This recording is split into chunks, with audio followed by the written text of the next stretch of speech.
عامر doctor صاحب، آپ لوگوں نے مذاکرات کی خواہش کا اظہار کیا، آپ لوگوں کی خواہش پر ہی مذاکرات شروع ہوئے اور اب آپ لوگ ہی کوئٹ کر گئے، ایسا کیا ہوا؟ بسم اللہ الرحمن الرحیم۔ جی عظما، اس میں کوئی شک نہیں کہ یہ مذاکرات چل رہے تھے اور ہم سب بڑے پر امید بھی تھے، لیکن کچھ دنوں سے جو ماحول بنایا جا رہا تھا حکومتی حلقوں کی جانب سے، حکومتی وزراء کی جانب سے، اور آج اور کل اور پرسوں تقریباً اسمبلی میں وہ مذاکراتی ٹیم کے تمام اراکین وہیں موجود ہوتے ہیں، تو انہوں نے ایک قسم کا واضح بتا دیا تھا کہ کمیشن 31 تک نہیں بننے لگا، اچھا، شاید 31 کے بعد بن جائے۔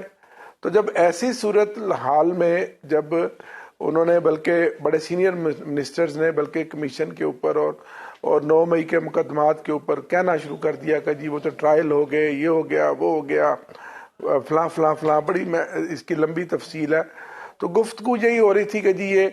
حکومتی کمیٹی جو ہے اس کے ہاتھ میں کچھ نہیں ہے اور یہ شاید کمیشن نہ بنوا سکے۔ تو ایسے میں ہم نے تو واضح کہہ دیا تھا کہ اگر آپ کمیشن بنا دیں اور آج رات تک 12 بجے تک کا ٹائم ہے تو ہم چوتھی نشست کر لیں گے۔ تو آپ کو بیک گراؤنڈ میں ہی پہلے بتا دیا تھا یہ حکومتی اراکین نے کہ جناب ساڑھے تے نہ رہنا؟ ہاں دیکھیں جی، یہ میں بات جو کر رہا ہوں یہ حکومتی اراکین کسی کا میں اسپیسیفک نام تو نہیں لینا چاہ رہا، لیکن میں اشاروں کناروں میں بات کر رہا ہوں کہ تقریباً بات اسی طرح کی تھی، ماحول یہی تھا۔ اچھا، تو پھر ایسے میں جب آپ تماشائی بنائیں تو اس کا کیا فائدہ؟ اور ہمارا جو ایک نیریٹو ہے، ہم اس نیریٹو پہ کھڑے ہوئے ہیں اور ہم اس جو سٹرگل ہے اور جو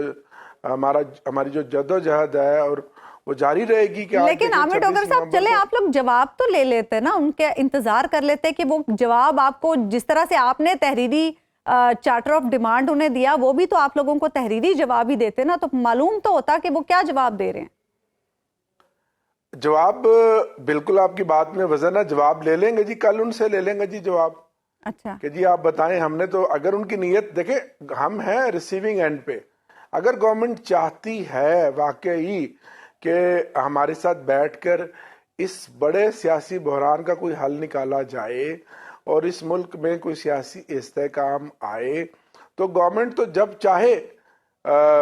وہ حل نکال سکتی ہے، لیکن مجھے جو یہ بتائیے گا نظر آ رہی ہے کہیں ایسا تو نہیں ہوا کہ ایک فورتھ ڈائمنشن میں جو کچھ ہو رہا ہے اس کے اثرات اس دنیا پہ بھی آ گئے ہیں؟ ہاں، یہ بات بھی آپ کی واضح ہے کہ کچھ چیزیں جس کو کہتے ہیں نا ہاتھی کے دانت دکھانے کی اور کھانے کی اور، تو وہ کچھ ایسا بھی ہو سکتا ہے، کچھ ایسا بھی ہے، لیکن فی الحال تو ہم چاہتے ہیں کہ جو بھی ہو وہ واضح ہو، اور حکومت اگر مخلص ہے، سنجیدہ ہے، اسپیکر صاحب کی کاوشیں باعث خراج تحسین ہیں، لیکن اگر وہ کمیٹی اور بالخصوص اس میں جو میٹر کرتے ہیں وہ ڈار صاحب ہیں، تو اگر وہ اس کو چلانا چاہتے ہیں تو وہ تو پھر چل سکتے ہیں، لیکن ابھی مجھے نہیں لگتا کہ حکومت۔ عرفان صدیقی صاحب تو کہہ رہے ہیں کہ ہم بہت سنجیدہ ہیں اور ہم بڑے پر امید بھی تھے مذاکرات کے حوالے سے، اور وہ یہ بھی کہہ رہے ہیں کہ پاکستان تحریک انصاف بانی سے ملاقات کر لے، آپس میں مشورہ کر لے، نظر ثانی کریں اپنے اس اعلان پر۔ تو کروا دیتے جی، آج 3 دن سے روزانہ کہا جا رہا ہے کہ آج آپ کی ملاقات ہو جائے گی، کل ہو جائے گی، پرسوں ہو جائے گی، کیونکہ میرا کام ایک طرح کا لائزون کا بھی ہے اور بطور چیف وپ اپوزیشن، تو 3 دن سے ہماری کمیٹی تو انتظار میں تھی۔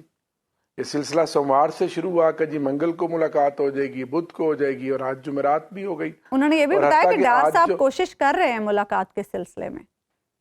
اللہ کرے جی، اگر وہ کر رہے ہیں، جیسے پہلی 2 کوششیں انہوں نے کی، حتیٰ کہ آج ہماری جو وہ پولیٹیکل کمیٹی کا سلاٹ ہوتا ہے جمعرات کے دن جو کئی ہفتوں سے نہیں مل پا رہا، آج عدالت کا حکم لے کر گئے، آج ان کو بھی نہیں ملنے دیا، اور ہمارا یہ خیال تھا کہ آج وہ پولیٹیکل کمیٹی جو ملے گی، پولیٹیکل لوگ جو ملیں گے، ہم نے ان تک بھی اپنا میسج بتایا کہ وہ بھی کسی حد تک خان صاحب سے کوئی اب فردر جو ہے وہ مذاکراتی کمیٹی کے لیے ڈائریکشن لے لیں، لیکن ان کو بھی ملنے نہیں دیا گیا۔ اچھا عامر صاحب، ایک بات کہی جا رہی ہے کہ بہت ایبرپٹلی اس کو روکا گیا، مذاکرات کے سلسلے کو ختم کیا گیا ہے، کیا آپ کی پارٹی کے اندر یہ تفہیم یا اس بات کی آگہی موجود تھی کہ آپ نے فلاں مقام پہ جا کے آپ نے ان مذاکرات کو روک دینا ہے؟ کیونکہ آج ایسا لگا ہے، تاثر یہ پیدا ہوا ہے کہ بیرسٹر گوہر عمران خان صاحب سے ملنے گئے ہیں اور واپس تشریف لائے ہیں تو اس پیغام کے ساتھ. ہاں لیکن میں تو کیونکہ وہاں نہیں تھا،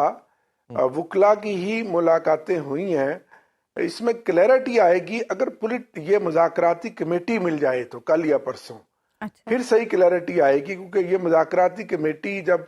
حکومت کی کمیٹی کے سامنے بیٹھی اور کل کافی اہم ان کی گفتگو ہوئی جو کہ ساری آف دی ریکارڈ ہے،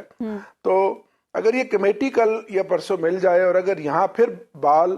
حکومت کی کورٹ میں اگر ڈار صاحب اس کمیٹی کو ملوا دیں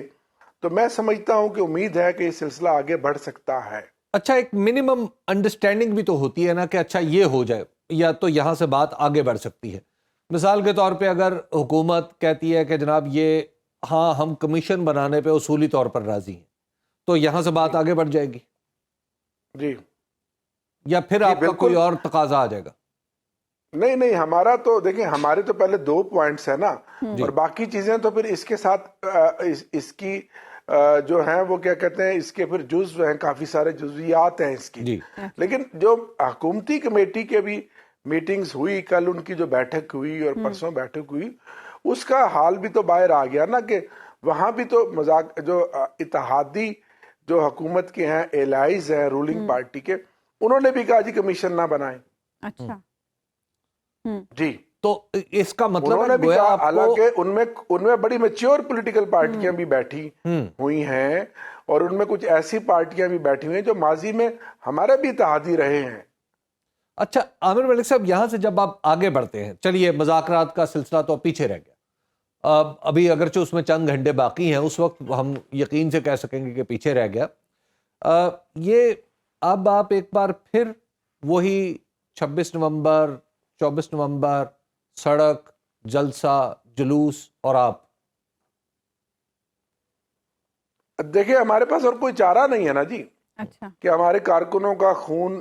گرا اس اسلام آباد کی سڑکوں پہ، جو کہ پی ٹی آئی کے کارکن تھے، پاکستان کے شہریت تھے. ان کا قتل میں سمجھتا ہوں ایک جمہوریت کا قتل ہے، اس پروسیس کا قتل ہے. ان کی آواز کو گولی کے ذریعے دبایا گیا. اور اب ہم 8 فروری کا وہ دن قریب ہے جب اس ملک میں 75 سالوں کے بعد سب سے بڑا شب خون مارا گیا اس الیکشن کے اوپر، کہ جہاں لوگوں نے پہلی بار ہر طرح کے رکاوٹوں کو عبور کرتے ہوئے، ہر طرح کی جس کو کہتے ہیں غنڈہ گردی اور بدماشی اور فسطائیت کا مقابلہ کرتے ہوئے لوگوں نے ووٹ دیے، اور پھر ووٹ ان کے رزلٹ ان کی منگوں کے مطابق نہ آیا، اور اتنی بڑی تعداد میں فارم 47 کے ذریعے ڈاکہ ڈالا گیا ہمارے مینڈیٹ پہ عوام کی رائے کے اوپر. اب 8 فروری کا ایک دن ہے جس کو ہم چاہتے ہیں. بالکل ٹھیک ہے، لیکن پہلے بھی آپ لوگوں نے جو ایجیٹیشن کی اس سے دیکھا جائے تو آپ لوگوں نے حاصل تو کچھ نہ کیا. خان صاحب سٹل جیل میں ہیں، آپ لوگوں کے لیے مشکلات برقرار ہیں، تو اب بھی اگر آپ لوگ ایجیٹیشن کی طرف جاتے ہیں تو کیا حاصل ہوگا اس سے؟ حاصل یہ تو بھی خیر قبل از وقت ہے، کیونکہ پاکستان کی سیاست جو ہے وہ ڈے ٹو ڈے افیئرز کا نام ہے. ممکن ہے کل حالات دوسرے بن جائیں اور اگلے ہفتے کوئی دوسرے حالات بن جائیں، لیکن ظاہر ہے ہم تو ایک اپنے اصولی موقف پر کھڑے ہیں اور ہمارے لیے کہیں بھی ماحول سازگار نہیں ہے. تو سوائے ایک احتجاج کے، ایک ایجیٹیشن کے، جو آئین اور قانون میں رہتے ہوئے اس دائرے میں اسمبلیوں میں اور اسمبلیوں کے باہر اور ہر فورم پہ، اس کے علاوہ ہمارے پاس تو کوئی چارہ نہیں ہے نا.